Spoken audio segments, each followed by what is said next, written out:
Nah, yang menarik adalah setiap kali pemilu pasti yang namanya hitungan elektronik ini disoal. Tapi yang menarik juga tiap kali pemilu hitungan elektronik ini tetap ada gitu loh. Sementara ya ketika ini dipersoalkan saya jadi bingung juga ini.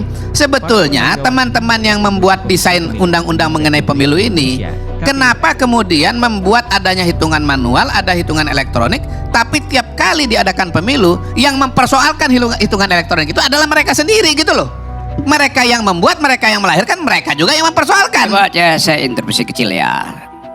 Karena seolah-olah Kodari mau menerangkan ini soal teknis mata-mata itu problemnya. Poinnya, kenapa ada jurisdik, ada kecurigaan terhadap soal ini?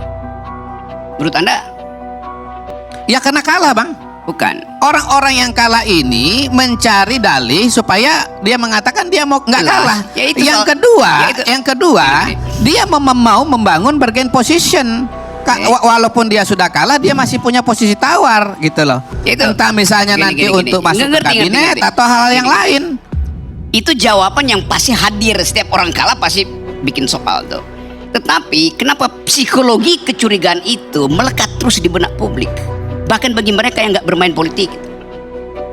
Kalau sepengetahuan saya ya, yang namanya naluri kecurigaan atau tudingan-tudingan itu selalu berlaku dalam setiap pemilu dan tiap ada yang kalah gitu. Dan itu sudah dinyatakan misalnya oleh Pak Mahfud MD sendiri.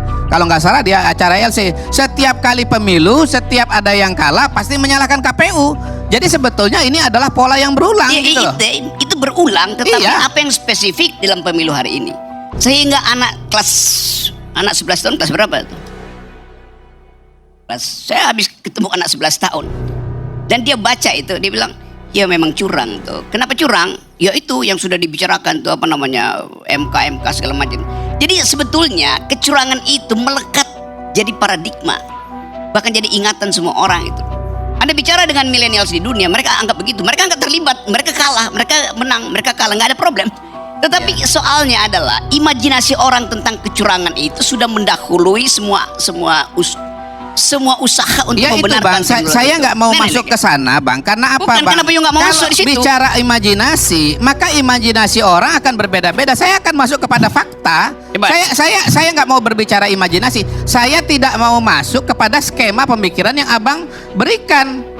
Nggak usah masuk di situ. Karena diskusinya buat saya bukan soal imajinasi. Jangan masuk di situ. Gini. Bahayanya soal imajinasi itu adalah banyaknya dugaan-dugaan dan asumsi-asumsi, sementara realita yang terjadi di lapangan tidak seperti itu. Kalau saya nih Bang ya, bicara mengenai kenapa 02 menang. Kalau saya meruntut saja kepada temuan-temuan dari survei yang memang menunjukkan bahwa dukungan mayoritas masyarakat itu kepada 02 gitu. Kalau hasilnya nanti kemudian ternyata 02 menang, bukan karena curang, tapi karena memang rakyat ya memilih 02 gitu Bang. Nah itulah yang menjadi problem. Seolah-olah semua ini adalah sebuah desain kecurangan. Itu yang saya tidak setuju. Termasuk juga soal belum. Karena yang akan memberitakan saya adalah Bang Karni, bukan Anda. Iya. Jadi ya kan Bang Karni kan moderatornya kan gitu. Jadi semua ini adalah suatu proses, dan saya bisa mengatakan dengan temuan-temuan survei yang dilakukan oleh berbagai macam lembaga yang sudah punya track record, kita bisa lihat bagaimana pola dukungan kepada 02 itu terus meningkat dan akhirnya menang gitu loh. Jangan sampai buruk muka cermin dibelah. Itu yang terjadi pada hari ini, buruk muka cermin dibelah. Ada teori dalam psikologi, orang yang bicara sangat cepat itu untuk menutupi kelambanan pikirannya.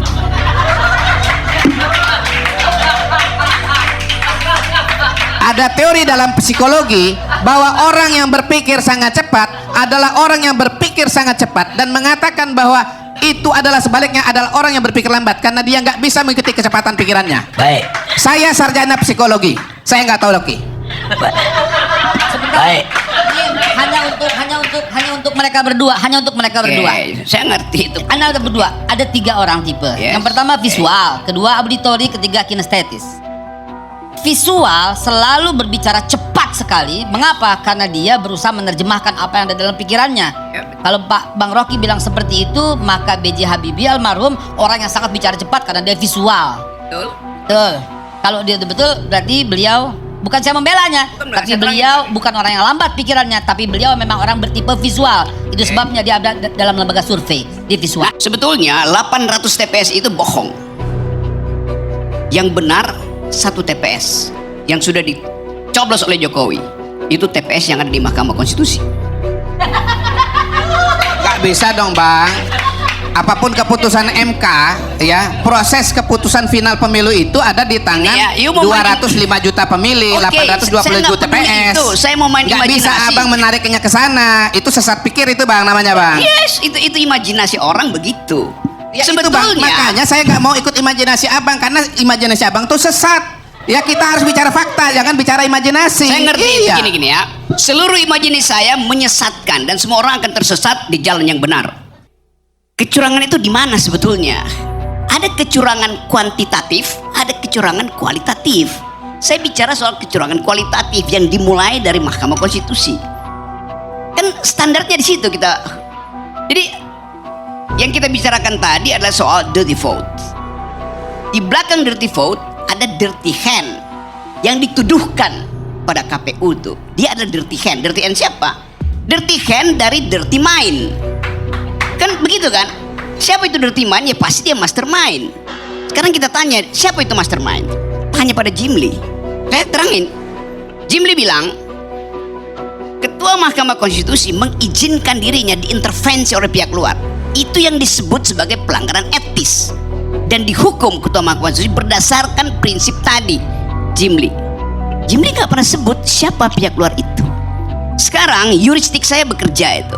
Metodologi yuristik saya bekerja. Kalau begitu Ketua Mahkamah Konstitusi diintervensi oleh Sujiwo Tejo, nggak mungkin. Diintervensi oleh Babe Haikal, nggak mungkin. Apalagi oleh Kodari, Mungkin. nggak mungkin. Konsultan. Bahkan konsultan nggak diperlukan untuk mengintervensi Mahkamah Konstitusi. Berarti Mahkamah Konstitusi diintervensi oleh Ketua BEM UI, nggak mungkin juga. Diintervensi oleh tukang bakso di depan Mahkamah Konstitusi, nggak mungkin juga. Karena Ilyas nggak ada.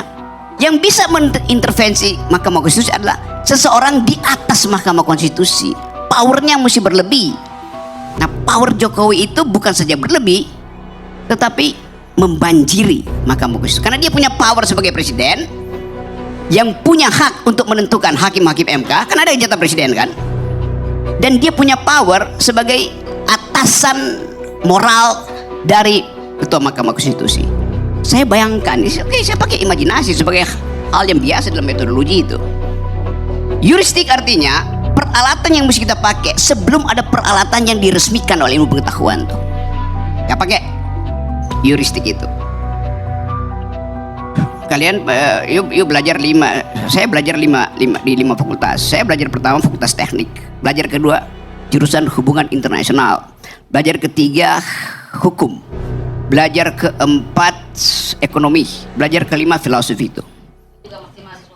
Oke, benar. Tapi dari 5 itu 4 DO. Maksudnya fakultasnya saya DO-in karena saya udah anggap pintar tuh.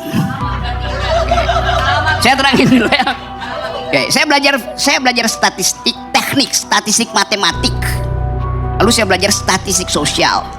Kemudian saya belajar statistik dalam filosofi namanya heuristik. Hermeneutic of suspicion itu.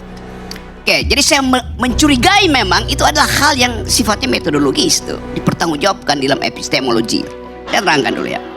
Tadi saya sampai pada who is the mastermind. Jim Lee nggak mau sebut namanya tuh. Satu waktu Jim Lee akan dipanggil oleh pengadilan. Siapa yang Anda sebut? Yang Anda maksud dengan yang mengatur, yang memungkinkan terjadinya perubahan di dalam cara berpikir Mahkamah Konstitusi melalui dugaan epistemik dari Haikal. Siapa kira-kira mastermind? Jawab ya. Yes. Nama, sebut nama. Sebelum nama saya mau jelasin dulu dong.